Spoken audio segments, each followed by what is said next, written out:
Përshëndetje të dashur miq dhe mirë se erdhët. Jemi përsëri sot së bashku edhe për një tjetër recetë. Tani në sezon e kemi ftonin dhe një nga kërkesat më të mëdha që kam marrë nga ju është se si të përgatisim reçelin e ftonit. Pa humbur kohë, vazhdojmë me përgatitjen. Gjitha masat që një paraqes gjatë përgatitjes të kësaj videoje, ju mund të dyfishoni ose të trefishoni gjithmonë sipas nevojave të juaja.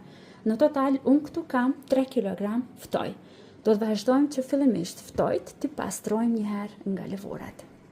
Para se të fillojmë me përgatitjen e ftojve dhe të largojmë lëvoren, duhet që të fillimisht ta përgatisim lëngun dhe ujin, ku do të lejojmë që të qëndrojnë ftojt dhe mos na skuqen dhe mos na humbin ngjyrën e bukur. Në njën më të madhe shtoni ujë. Nuk ka rëndësi se sa ujë do të shtoni, mjafton që të ketë mjaftueshëm ujë që të mbulohen të gjitha pjesët e ftojve. Unë pasi kam aty 3 kg ftoj, këtu nejnë kam shtuar 1,5 litër me ujë. Dhe sekreti për një reçel të ftonit me një ngjyrë të bukur dhe i cili nuk do të na çullet gjatë zjerjes është tek limontusi. Në total tek uji do të shtoj 2 pako me limontus për këto masa të reçelit të ftonit të cilët po i përgatis. Nëse nuk keni limontus, sepse më keni thënë në disa vende që ju jetoni nuk mund ta gjeni limontusin, atëherë do ta zëvendësoni me disa fletë limon duke i shtuar brenda tek uji. Përzijej mirë tani derisa limontusi të tretet, të shkrihet tek uji.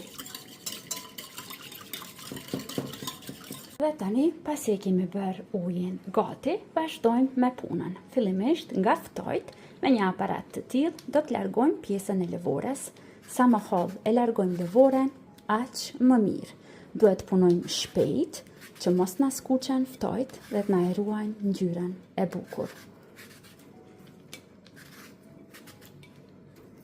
Pasi e pastrojmë mirë ftonin nga lëvorja, tani marrim një thikë sprehtë dhe vazhdojmë që t'i ndajmë në gjysë.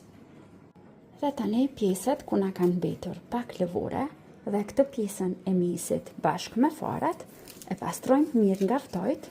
Siguroni që t'i pastroni edhe këtë pjesën e fortë, sepse nëse mbetet ajo tani tek reçeli do mbetet më e fortë, nuk do të bëhet e butë. Është mirë ta largoni mirë këtë pjesë. Si pastrojmë mirë nga lëvorat dhe brenda nga vërthomat dhe nga farat, tani vazhdojmë që t'i prejmë. Nëse keni dëshirë, mund t'i bëni edhe në rinde, por mua më pëlqen që reçelin e ftonit ta bëj kështu në forma katrore. Dhe unë do ta pres me një thikë të tillë, duke e bërë kështu që duket më bukur pjesa e ftonit. Por nëse nuk keni një thikë të tillë, mund vazhdoni edhe t'i preni me një thikë normale. Pasi që i prejmë kështu në riska, tani vazhdojmë që t'i bëjmë në forma katrore. Pra punoni shpejt, sepse po e vreni që me njëherë pjesët e ftonit po fillojnë që ta ndryshojnë ngjyrën. Pjesët që i prejni, me njëherë shtoni tek uji me limontus.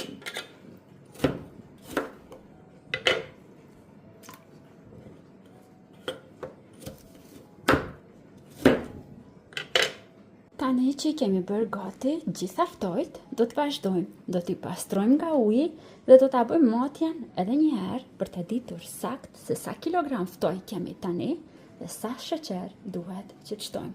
Vazhdojmë tani i largojmë, i pastrojmë mirë, i matim dhe vazhdojmë tani që t'i përgatisim.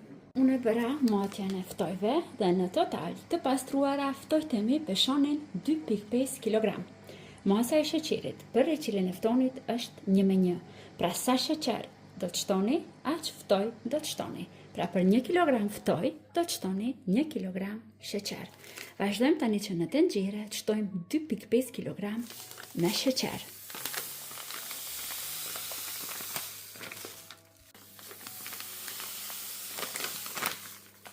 Për çdo kilogram sheqer duhet që të shtojmë 200 ml me ujë.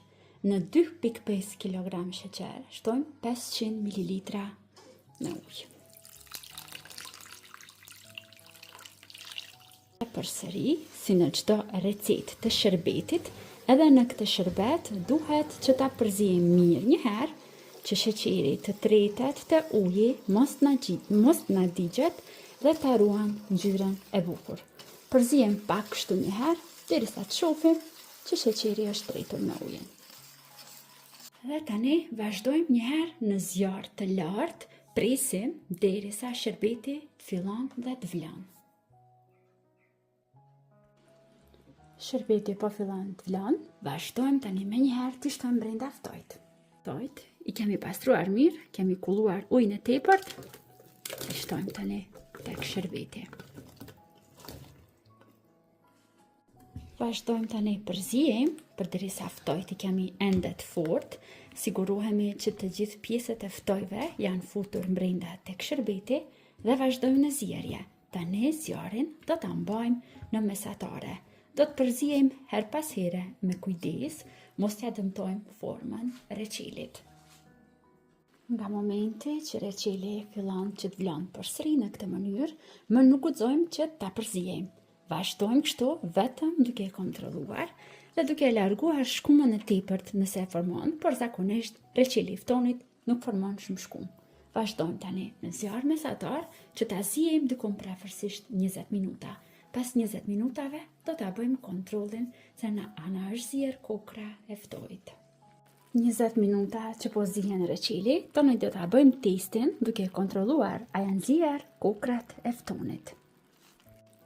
Vazhdojmë marrim disa kokra, por marrim edhe pak lëng dhe i shtojmë në një pjatë më të vogël.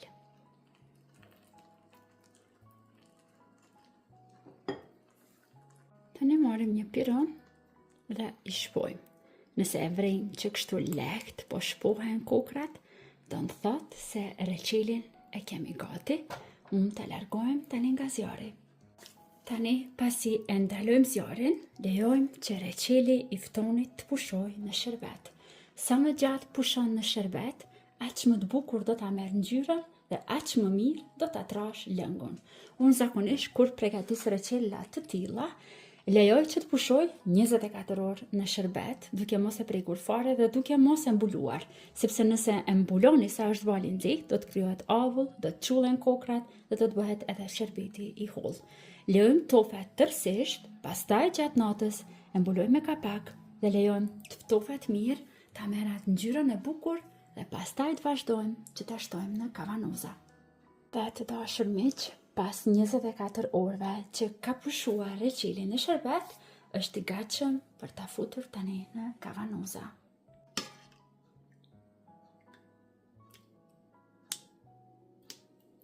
Reçeli është gati. Unë e kam shërbyer në një pjatë më të madhe, thjesht për ta bërë një foto sa më të bukur të reçelit. Gjithashtu edhe disa kokra i kam shtuar në këto pjatat më të vogla për t'i shërbyer me një kafe për pasdite. Tani do të vazhdoj që t'i vendos në kavanoza dhe unë do t'i ruaj në ngrirje të thellë. Nëse ju keni dëshirë që t'i ruani pa ngrirje, kavanozat do t'i zjeni në ujë të vluar diku për 10 minuta, por unë gjithmonë bëj kështu me reçelin, e ruaj në ngrirje të thellë. Shpresoj që do ta provoni edhe ju, ta bëni reçelin e ftojit me këtë recetë dhe ta shijoni bashkë me të dashurit e juaj. Deri në video recetat e radhës, mbeteni të përshëndetur nga unë.